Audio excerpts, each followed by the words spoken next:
नमस्ते दोस्तों। मैं बीडी सिंह और आप देख रहे हैं हमारा यूट्यूब चैनल काम की बातें विथ बीडी सिंह। दोस्तों, हमने पहले भी कई वीडियो अपलोड किए हैं जो आपके काम की हैं। बच्चों के पढ़ाई लिखाई से संबंधित, उनके पालन पोषण से संबंधित, या आप कहीं बाहर जाते हो अपने जॉब की तलाश में या और किसी पर्पस से, वहां कौन कौन सी तरह की परेशानियां आती है जो हमने अपने लाइफ में अनुभव किया है, उसको हमने इस चैनल पर आपको वीडियो के माध्यम से बताने की कोशिश की है, सो दैट कि आप उन परेशानियों से अपने आप को बचा सके, सतर्क। आज दोस्तों हम ये बताने की कोशिश कर रहे हैं कि हमने कई बार देखा है, आप लोगों ने भी देखा होगा कि लोग जिस जॉब में होते हैं, जिस काम में होते हैं या बिजनेस में होते हैं, कई बार बोलते हैं यार ये बेकार बिजनेस है, बेकार काम कर रहा हूं मैं। जैसे हम लोग टीचिंग फील्ड में, मैं हूं, मुझे भी कई बार ऐसा फील होता है यार क्या बच्चों के साथ रह के बच्चों वाली मेंटेलिटी बन जाती है, कुछ इतनी मेहनत करते हैं, अर्निंग उस हिसाब से नहीं होती है। तो ये मैं भी कई बार सोचता रहता हूं।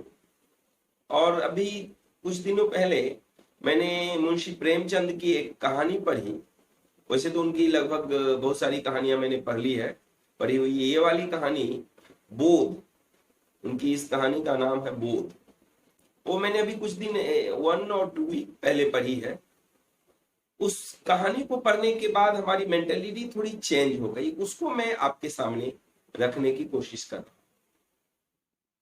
उस कहानी में मुंशी प्रेमचंद ने बताया है कि 3 दोस्त हैं, एक टीचर है, एक दरोगा जी है और थानेदार, और दूसरे जो है वो कचहरी में मुंशीगिरी करते हैं।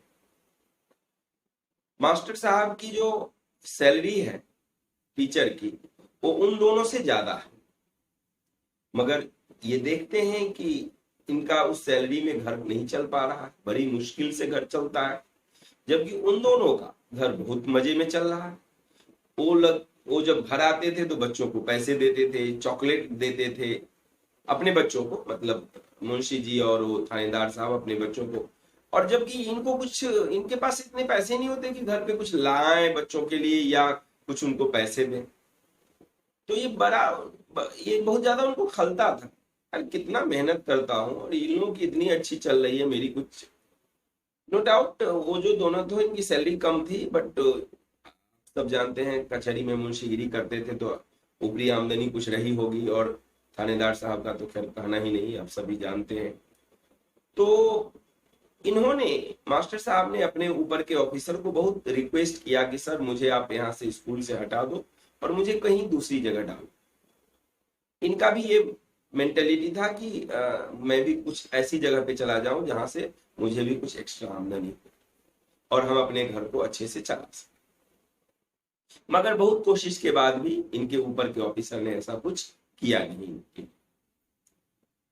यहाँ तक कि वो थानेदार साहब इनके यहाँ कुछ कभी सब्जियां भेज देते थे, कभी कुछ भेज देते थे, कभी कुछ, और उससे इनका घर थोड़ा ढंग से चल पा रहा। बदले में उनके बच्चों को ये टीचिंग दिया करते थे। एक बार हरिद्वार जाने का इन लोगों का प्लान बना। मास्टर साहब ने कह दिया कि नहीं भाई, मैं नहीं जा पाऊंगा, मेरे पास पैसे वैसे नहीं है, तुम दोनों जाओ। तो उन लोगों ने जिद कर दी कि चलिए आपका खर्च मैं ही रहूं। अब उन लोगों को ऐसा लग रहा था कि मुफ्त का सपोर्टर एक चाहिए साथ में चलने वाला, और इसके अलावा तो कोई ऐसा मिलेगा नहीं जो जाएगा हमारे साथ, बीच बीच में कुछ काम भी करवा लेंगे, ये वो ऐसा करके मास्टर साहब को ले लिया। वो लोग तो अपनी फैमिली के साथ थे और मास्टर साहब अकेले। वो लोग फैमिली के साथ के अलावा बच्चों के साथ, बच्चे भी थे उनके, और ये अकेले ही चले। रास्ते में मुंशी जी की तबीयत खराब हो गई। अच्छा, उससे पहले ये घटना घट गई कि गाड़ी में बहुत भीड़ थी और लोग बैठने की जगह पे सोए हुए थे, लेटे हुए, कोई उठ ही नहीं रहा।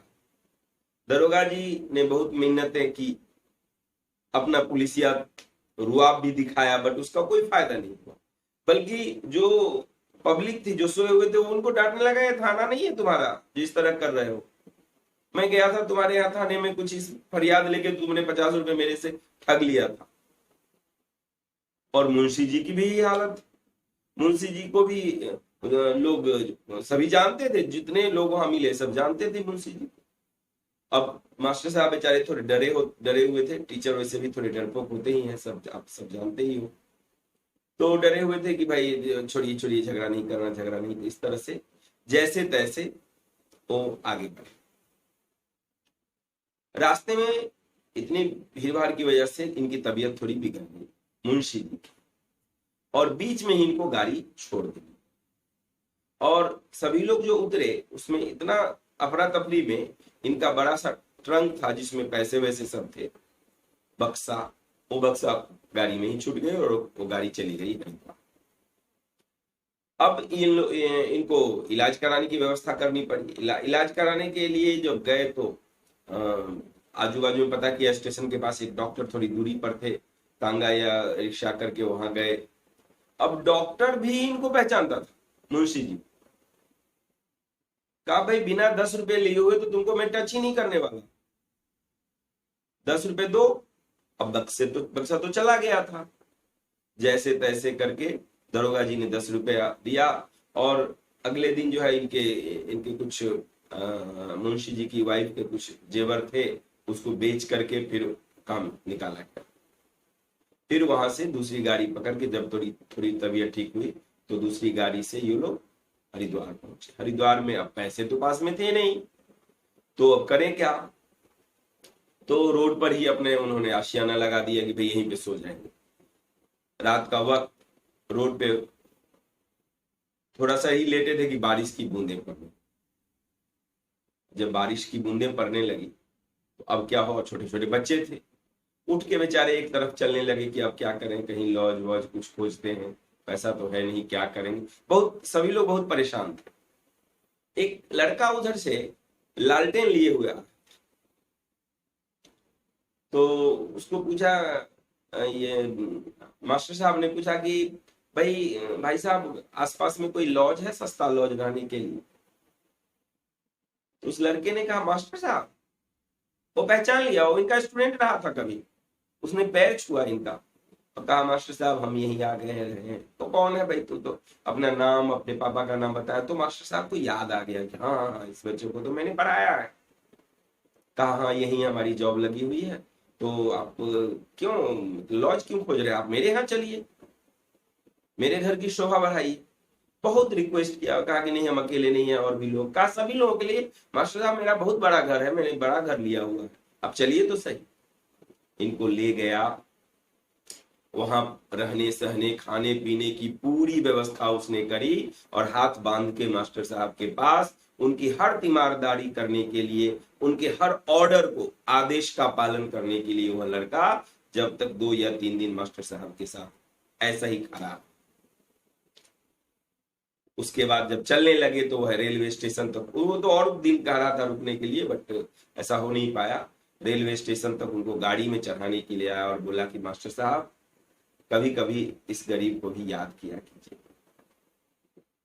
मास्टर साहब घर आए, रास्ते भर इस बात को सोचते रहे कि ये दोनों जो इतना पैसा अर्निंग करते थे और ट्रेन में, वहां रेलवे स्टेशन पर डॉक्टर के पास, कोई इज्जत इनको नहीं मिल पाई। मैं पैसा अर्निंग बिल्कुल नहीं कर रहा हूं ये मैं मानता हूं, लेकिन हमारी इज्जत कितनी हुई।